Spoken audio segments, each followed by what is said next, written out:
તમારી ક્યાં પસંદગી રહેશે? સો મારી તરફથી જે સૌથી પહેલી પસંદગી છે એ છે અહીંયાથી ગેલના કાઉન્ટર પર. ગેલના કાઉન્ટર અગર આપણે જોઈએ તો એક સારો એવો ઘટાડા બાદ આપણને આજના દિવસમાં એક પુલ બેક આવતું જોવા મળી રહ્યું છે, પરંતુ ક્યાંક ને ક્યાંક હજી પણ આપણને લોઅર એન્ડ પર કામકાજ થતું જોવા મળી રહ્યું છે.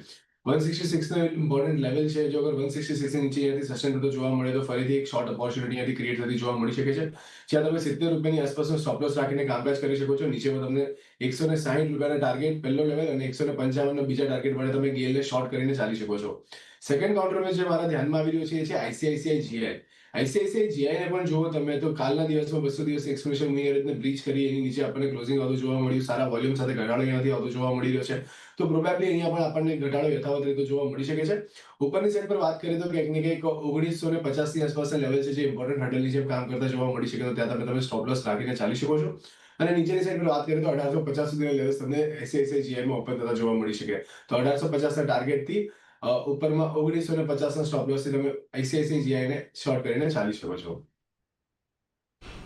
ગેલ પર ખાસ કરીને નજર રાખજો. ગેલ પર અને આઈસીઆઈસીઆઈ જીઆઈ બંને પર આજે વેચવાલીની સલાહ છે. ગેલ પર તમે 170ની આજુબાજુનો સ્ટોપ લોસ રાખો. નીચેમાં 160 સુધીના લક્ષ્યાંક તમને ખાસ કરીને આવતા જોવા મળી શકે છે, એટલે ત્યાં એક વેચવાલીની સલાહ છે. બીજી તરફ આઈસીઆઈસીઆઈ જીઆઈ અહીંયા પણ એક વેચવાલીની જ સલાહ બનતી દેખાઈ રહી છે.